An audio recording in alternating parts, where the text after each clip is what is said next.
So yesterday I was talking to one weightlifter in my Instagram DMs, and we were kind of talking about his current weightlifting situation. His coach died, and so now he's looking for a new coach, and all of those things. And I was like, "Hey man, so like, what are your weightlifting goals? All of those things." And it came to the point in the conversation where he was like, "I squat over 200 kilos, bro, but my snatch is, I think he told me it was like 117, like it wasn't even 120 kilos." Okay. And then I asked him, okay, so in your opinion, what's the main constraint, truly holding you back from snatching 135 kilos and clean jerking 170 kilos, which that was his goal. And he told me, oh, my main constraint, bro, is like my strength, that's for sure.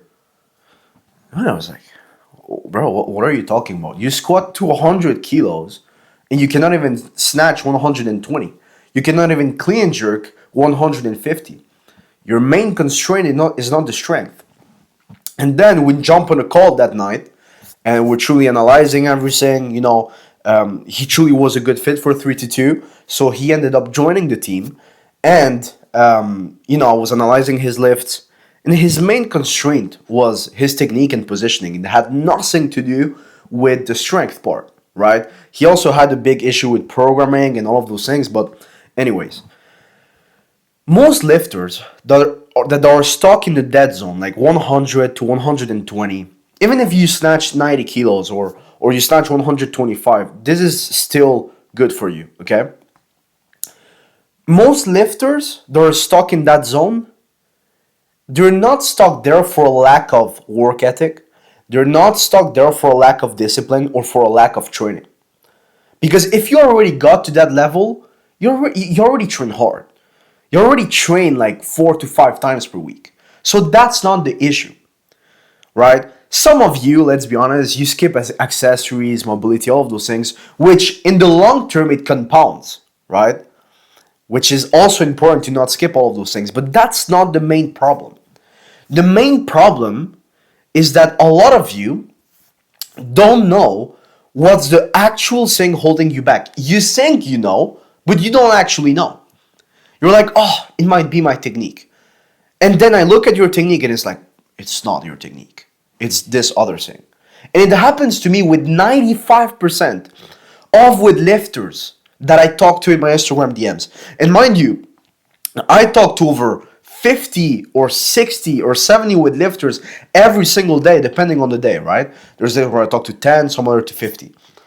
So 90% of them don't know what's actually holding them back. They think they know, but they don't. How can I fix this so I can get out of, my dead zone or the beginner zone, which is 60 to 80 kilo snatch, whatever zone you're in, right? First of all, it's by understanding that none of this is your job.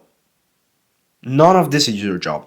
First of all, you knowing what's holding you back, it's not your job, it's your coach's job. Second of all, if you want to solve what's holding you back, right? For example, it might be technique or positioning. It's not your issue. It's the issue of your coach. That's his job. That's what we're paid for as a coach. And that's the difference in between an average coach, right? And a good coach. An average coach can tell you what you're doing wrong. But a good coach can tell you what you're doing wrong, and he can also tell you how to actually fix it. So if you've been dealing with the same issue for the past 6 months, you either don't have a good coach or you don't have a good communication with your coach. You simply don't have a coach for most of you in the first place. You have a generic training plan, you do weightlifting classes, whatever the heck you're doing, right?